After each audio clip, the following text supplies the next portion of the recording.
साथियों, हम आज एक नए पैटर्न पर आपको मॉडल पेपर के आधार पर प्रश्नों को हल कराएंगे। ये जो प्रश्न होंगे मध्यकालीन इतिहास से हम प्रारंभ कर रहे हैं। मध्यकालीन इतिहास से उन प्रश्नों को मैंने संकलित किया है जिन प्रश्नों को उत्तर प्रदेश लोक सेवा आयोग अपनी परीक्षाओं में गत वर्षों में पूछा है। तो आप इन प्रश्नों को हल करें और हमारे साथ इन प्रश्नों की गहराई तक जाने का प्रयास करें। अगर आप यूपीपीसीएस, लोक सेवा आयोग, बीईओ की तैयारी कर रहे हैं या लोक सेवा आयोग से जुड़े हुए किसी भी परीक्षा की तैयारी कर रहे हैं तो ये जो प्रश्न हम आपको प्रोवाइड करा रहे हैं आपके लिए बहुत ही उपयोगी साबित होंगे। अगर आप अदर परीक्षाओं की भी तैयारी कर रहे हैं तो जो इतिहास से संबंधित प्रश्न आते हैं उन प्रश्नों को मैंने जो संकलित किया है ये बहुत ही महत्वपूर्ण प्रश्न है। मैं वैसे सतही प्रश्नों को संकलित नहीं किया है, मैंने उन्हीं प्रश्नों पर नजर डाला है जो प्रश्न बहुत ही महत्वपूर्ण हैं, पूछे गए हैं या पूछे जाने की प्रबल संभावना है। तो आज हम मध्यकालीन इतिहास के अंतर्गत प्रश्नों की जो श्रृंखला है मॉडल पेपर पर आधारित उसकी शुरुआत कर रहे हैं। तो यहां देखते हैं प्रश्न नंबर 1। प्रश्न नंबर 1 क्या है? भारत में प्रथम मुस्लिम आक्रमणकारी था। भारत में प्रथम मुस्लिम आक्रमणकारी कौन था?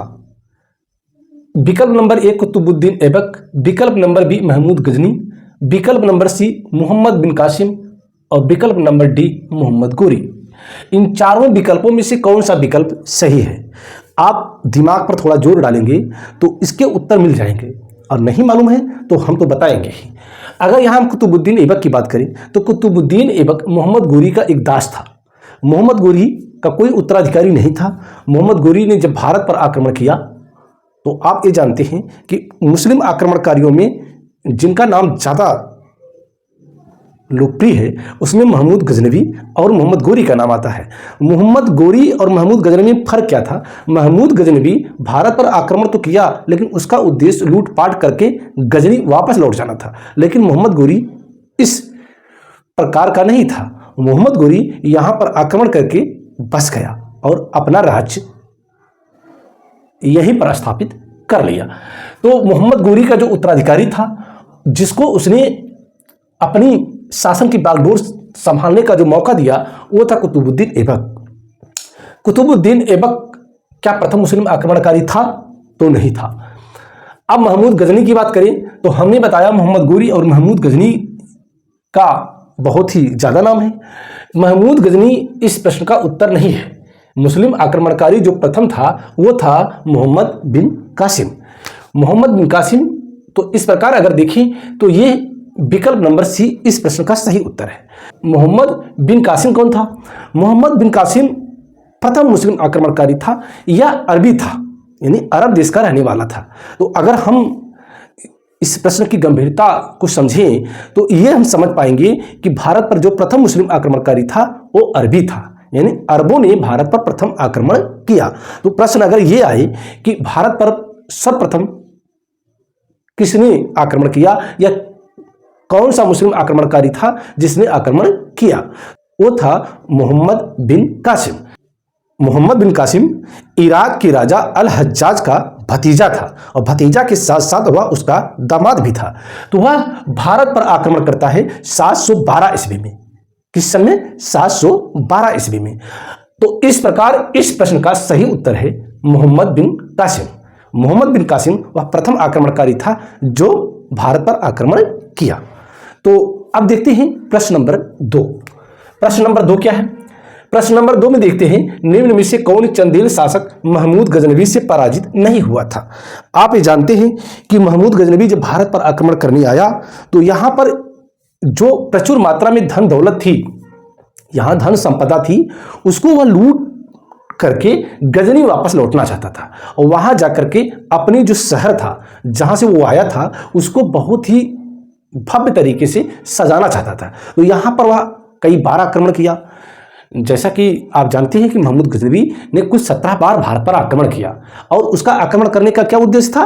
भारत की धन संपदा को लूटना। जब यहां महमूद गजनवी भारत पर आक्रमण करता है तो उस समय एक चंदेल शासक था, वह महमूद गजनवी से पराजित नहीं हुआ। तो उसका नाम क्या था?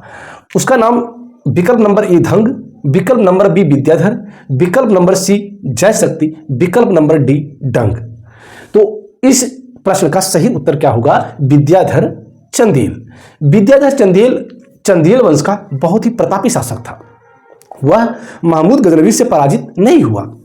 हालांकि इसके बारे में कोई ठोस साक्ष्य नहीं मिलता है, लेकिन जो मुस्लिम साक्ष्य मिलता है उसके अनुसार विद्याधर और महमूद गजनवी का जो आमना सामना होता है किसी नदी के किनारे होता है, और वहां जो दोनों सेनाएं आपस में लड़ती हैं, रात का समय होता है। विद्याधर चंदेल रात में ही अपनी सेना को हटा लेता है। एक आप इसको समझ लें कूटनीतिक तरीके से, या एक चतुराईपूर्ण कदम आप समझिए, तो विद्याधर चंदेल रात में अपनी सेना को हटा लेता है और सुबह होते होते महमूद गजनवी भी वापस चला जाता है। तो इस प्रकार अगर देखें तो महमूद गजनवी और विद्याधर चंदेल में जो आमना सामना हुआ उसमें कोई पराजित नहीं हुआ, या यूं कहें कि कोई जीता नहीं। तो इस प्रकार इस प्रश्न का सही उत्तर क्या होगा? विद्याधर चंदेल। विद्याधर चंदेल यहीं पर नहीं रुकता है। विद्याधर चंदेल के बारे में और जानें तो विद्याधर चंदेल जो उस समय कन्नौज का शासक था, राज्यपाल, कन्नौज का शासक जो राज्यपाल था, वह महमूद गजनवी के आक्रमण को जब सुनता है वो भाग खड़ा हुआ, यानी कन्नौज को छोड़ करके भाग खड़ा हुआ, और वहां महमूद गजनवी ने बड़े पैमाने पर लूटपाट की और लोगों को मारा काटा। तो इस बात से भी विद्याधर चंदेल बहुत नाराज था। तो वह कई राजाओं का समूह बनाया और राज्यपाल को सजा देने के लिए, यानी इस कुकृत्य की सजा देने के लिए वह उस पर आक्रमण करता है और राज्यपाल को मार डालता है, यानी राज्यपाल की हत्या भी कर देता है। कौन? विद्याधर चंदेल। तो इस प्रकार प्रश्न नंबर 2 का सही उत्तर क्या होगा? विद्याधर चंदेल। यानी विद्याधर चंदेल शासक ऐसा था जो महमूद गजनवी से पराजित नहीं हुआ। यह यूपीपीसीएस प्री में 1991 में प्रश्न आया था। यहां आप देखेंगे मैंने यह भी लिख दिया है कि ये प्रश्न कब पूछे गए थे, किस परीक्षा में पूछे गए थे। प्रश्न नंबर 3 देखें, पुराणों का अध्ययन करने वाला प्रथम मुसलमान था। पुराण जैसा कि आप जानते हैं कि जो वैदिक काल था, वैदिक काल में वेदों की रचना होती है, उसके बाद आप देखिए पुराणों की रचना होती है। कई पुराण हैं, जैसे मत्स्य पुराण है, वायु पुराण है, गरुड़ पुराण है। तो इन पुराणों से तत्कालीन जो सामाजिक स्थिति, ऐतिहासिक स्थिति, उसकी जानकारी हमको मिलती है। तो पुराणों का अध्ययन करने वाला प्रथम मुसलमान कौन था? क्या अबुल फजल था, या अब्दुल कादिर बदायूनी था, या अल-बरूनी था, या दारा शिकोह था? इन चारों नामों में अगर आप गौर फरमाएं तो इसका सही उत्तर है विकल्प नंबर सी, अल-बरूनी। अल-बरूनी पुराणों का अध्ययन करने वाला प्रथम मुसलमान था। अगर अल-बरूनी के बारे में जानें तो अल-बरूनी कई विषयों का ज्ञाता था। वह इतना विद्वान व्यक्ति था। वह महमूद गजनवी के साथ भारत आता है। यहां पर आया तो उसकी जो जिज्ञासा थी, उसकी जिज्ञासा भारत को अच्छी तरह से समझने की थी। तो वह, हमने जैसे बताया कि वह कई विषयों का ज्ञाता था। खगोल विज्ञान, भूगोल, तर्कशास्त्र, चिकित्सा शास्त्र आदि कई विषयों का वह पारंगत वेत्ता था और इतना जानकार था कि वह एक पुस्तक लिखता है। उस पुस्तक का नाम है तहकीक हिंद, जो उसने अरबी भाषा में लिखा।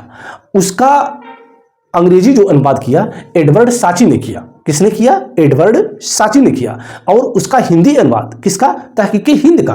तहकीक हिंद का हिंदी अनुवाद रजनीकांत शर्मा ने किया। प्रश्न नंबर 4, किसने एक तरफ संस्कृत मुद्रा लेख के साथ चांदी के सिक्के निर्गत किए? मोहम्मद बिन तुगलक, महमूद गजनवी, शेर शाह, अकबर। अगर भारत पर हम मुसलमानों ने जो शासन किया उस पर गौर फरमाएं तो कुछ शासक ऐसे थे जो यहाँ की नब्ज को समझते थे, यहाँ के लोगों को अच्छी तरह समझ लिए थे। और कहीं पर अगर आप शासन कर रहे हैं तो वहाँ के लोगों को अगर आपने समझ लिया, यानी उनकी भावनाओं को अपनी भावनाओं से तारतम्यता बना ली, तो यकीन करिए कि आप लंबे समय तक शासन करेंगे। और जो शासक प्रजा पर शासन नहीं, प्रजा के दिलों पर शासन करना शुरू करती, यानी प्रजा जो सोचे वही राजा सोचे, तो इस प्रकार के राजा को या इस प्रकार के शासक को उसके पद से हटाना बहुत ही मुश्किल होता है। ऐसे बहुत से राजा हुए हैं, जैसे आप सम्राट अशोक को समझें, अकबर को समझें, ऐसे ऐसे शासक थे। इसमें मोहम्मद बिन कासिम है, महमूद गजनवी है, शेर शाह है, अकबर है। वह कौन सा शासक था जिसने संस्कृत मुद्रा लेख के साथ चांदी के सिक्के निर्गत किए? तो इस प्रश्न का सही उत्तर है महमूद गजनवी। महमूद गजनवी ने जो सिक्के जारी किए वो सिक्के कैसे थे? एक तरफ संस्कृत मुद्रा लेख के साथ चांदी के सिक्के थे। महमूद गजनवी ने जो चांदी का सिक्का जारी किया था उसमें दोनों भाग में दो अलग अलग भाषाएं थी। एक भाग में जो मुख्य भाग था उसमें अरबी भाषा में लिखा गया था और जो दूसरा भाग था उसका उसमें संस्कृत में लिखा गया था। वह जो चांदी का सिक्का था उसको दिरहम कहा गया और उसका वजन कितना था? 3 ग्राम। कितना? 3 ग्राम। तो महमूद गजनवी ने जो सिक्का जारी किया चांदी का उसका नाम दिरहम था और उसमें एक तरफ अरबी भाषा में लिखा गया था और दूसरी तरफ संस्कृत भाषा में यानी देवनागरी लिपि में लिखा गया था। तो यहां जो प्रश्न है इस प्रश्न का सही उत्तर होगा विकल्प नंबर बी महमूद गजनवी। अब देखते हैं प्रश्न नंबर 5। निम्नलिखित में से मध्य एशिया के किस शासक ने 1192 को उत्तर भारत को जीता? यहां ध्यान देंगे, उत्तर भारत को जीता किसने? मध्य एशिया के किस शासक ने 1192 में। अगर आप 1192 पे जाएं तो 1191 और 1192 एक महत्वपूर्ण तारीखें हैं या सन है जिसमें तराइन का युद्ध, तराइन का जो प्रथम युद्ध होता है वो 1191 में होता है और तराइन का द्वितीय युद्ध 1192 में होता है। और 1191 में और 1192 में जो तराइन का युद्ध होता है उसमें दोनों तरफ सेनाएं किसकी थी? एक तरफ मोहम्मद गोरी था और दूसरी तरफ पृथ्वीराज चौहान था।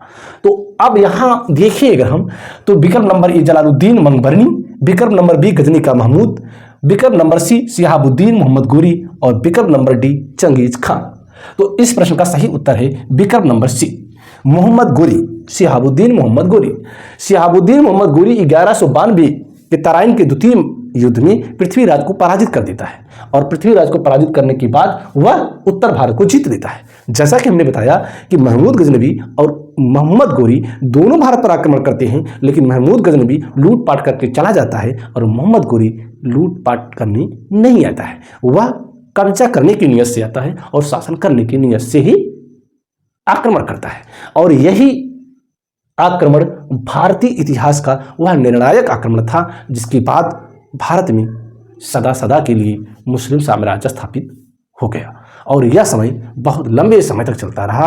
आप सल्तनत काल को अगर देखें, उसके बाद मुगल काल को देखें तो आप समझेंगे कि भारतीय इतिहास में जो 1192 का तराइन का द्वितीय युद्ध था किस प्रकार निर्णायक साबित हुआ। तो प्रश्न नंबर 6 देखें तो मोहम्मद गोरी के किस दास ने बंगाल और बिहार पर विजय प्राप्त की? हमने बताया था मोहम्मद गोरी के 2 दास थे, एक कुतुबुद्दीन ऐबक था और दूसरा बख्तियार खिलजी था। तो इसमें कुतुबुद्दीन ऐबक का नाम है, इल्तुतमिश का नाम है, बख्तियार खिलजी का नाम है, यलदौस का नाम है। कुतुबुद्दीन ऐबक उत्तर भारत पर या दिल्ली पर शासन करता है। जब मोहम्मद गोरी यहां से जाता है तो अपने उत्तराधिकार के लिए कुतुबुद्दीन का चयन करता है, कुतुबुद्दीन को शासन की बागडोर दे देता है। तो कुतुबुद्दीन ऐबक के अलावा जो दूसरा इसका दास था बख्तियार खिलजी था। बख्तियार खिलजी के बारे में ना तो कभी मोहम्मद गोरी ने सोचा होगा ना तो कुतुबुद्दीन ऐबक ने सोचा होगा। बख्तियार खिलजी जो एक साधारण सा लगता था लेकिन उसने काम असाधारण तरीके से किया और बंगाल और बिहार को लूटपाट कर विध्वंस कर दिया और शासन भी किया। तो बिहार में जो नालंदा विश्वविद्यालय था, विक्रमशिला विश्वविद्यालय था, उसको बड़े पैमाने पर इसने नुकसान पहुंचाया, उसका तहस नहस कर दिया। यानी यहां से जो प्रश्न आता है नालंदा विश्वविद्यालय को आग के हवाले किसने किया? नालंदा विश्वविद्यालय का पतन किसने किया, बर्बाद किसने किया? तो वो करने वाला था बख्तियार खिलजी। और बंगाल पर आक्रमण करता है तो वहां का शासक लक्ष्मण सेन था जो बिना लड़ाई लड़े भाग खड़ा होता है और वह बख्तियार खिलजी वहां जो राजधानी बनाता है लखनौती को बनाता है। किसको बनाता है? लखनौती को बनाता है। लखनौती को राजधानी बनाता है और वह संपूर्ण बंगाल को जीतने का प्रयास नहीं करता है। वह बंगाल के एक हिस्से में यानी लक्ष्मण सेन बंगाल के एक हिस्से में जाकर छिप जाता है। तो इस प्रकार अगर देखें तो प्रश्न नंबर 6 का जो सही उत्तर है बख्तियार खिलजी है। तो इस प्रकार हम जो प्रश्नों की सीरीज ला रहे हैं, अगर आपको पसंद आता है, अगर आप चाहते हैं कि ऐसे ही प्रश्न आपको हम प्रोवाइड कराएं जिससे आपकी तैयारी में 4 चांद लग सके और आप अभ्यास कर सकें, तो आप कमेंट बॉक्स में बताएं। हम ऐसे ही आधुनिक भारत का इतिहास, प्राचीन भारत का इतिहास, या भारतीय संविधान, राज्य व्यवस्था या भूगोल, जो भी विषय हैं जिसकी आपको जरूरत हो आप बताएं, हम उनसे जुड़े प्रश्नों को हल कराएंगे। तो आज का वीडियो यहीं पर समाप्त करते हैं। अगली बार एक नए वीडियो के साथ पुनः उपस्थित होऊंगा। तब तक के लिए जय हिंद।